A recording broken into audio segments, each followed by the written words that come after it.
Kia ora, New Zealand. In your bulletin today, there's fury from Winston Peters after the government revealed the only reason it discovered a mass student visa fraud was because random checks were carried out. It's thought the visas were highly illegal, handed out in Beijing by 2 immigrant agents, and investigations continue, and the authorities are calling on 231 students still in the country to come forward. And continuing disputes over Māori water rights has the Greens claiming it'll drive down the prices on offer for partial asset sales. Party co-leader Russell Norman claims the Crown admitted as much during Waitangi Tribunal hearings on water rights today. If the issue of water rights is unresolved, then those investors who are looking at buying shares in them, they'll be basically looking to buy them at a discount as a result of the uncertainty. And that means that the taxpayer will get considerably less than they would have otherwise. Dr. Norman says asset sales stand to potentially prejudice negotiations on water rights, and the program should be stopped to allow talks to continue in a measured way. It's been a grisly job for police investigating the death of 4 South American tourists. 4 men in their early 20s were killed in a head-on crash with a truck near National Park last night. A 5th man in the car is in a serious but stable condition in Waikato Hospital. And the Prime Minister's calling Labour's view on the economy a joke. Labour's finance spokesperson David Parker says the flat business confidence and more job losses are signs the economy desperately needs modernising. John Key says Labour talks big when in opposition, but did nothing when they were in government.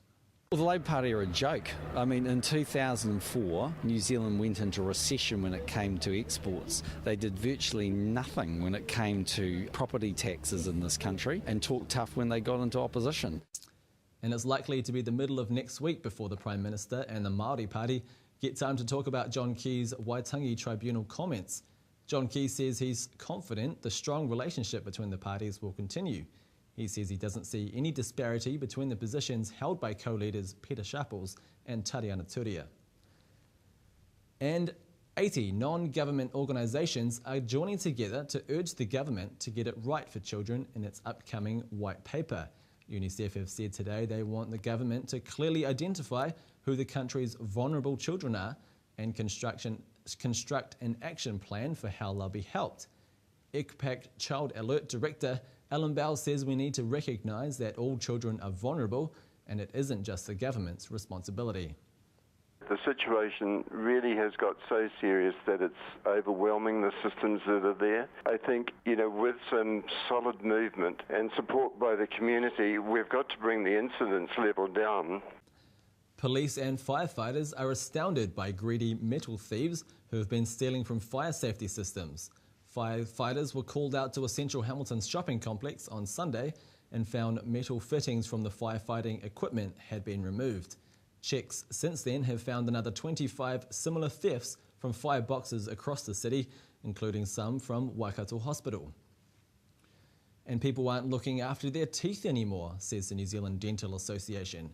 The association and Colgate have teamed up to provide free dental checkups to more than 70 people in Mangere over the next 2 days. The association says too many people take their teeth for granted. And a health insurance company suggests the government provide tax rebates to elderly people who can't afford health insurance. At Kuro CEO Bruce Morrison says a rebate would help over 65s better maintain their health while offering them more health options. We've actually got a very good public system, and I don't dispute that. But if we were spending our resources wisely, it does leave an awful lot of electives, the hips, the shoulders, the things that people want to get fixed as they get older. And this would take the strain off those by allowing them to be carried out where we have the capacity in the private system.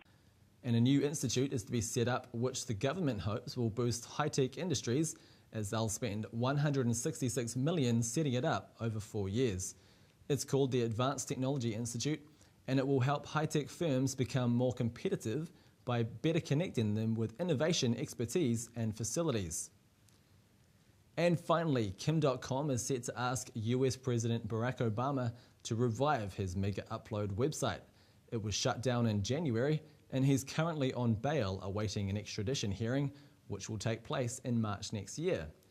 In his latest tweet, says, asking Barack Obama to resurrect mega upload, yes he can, you have the power to convince him.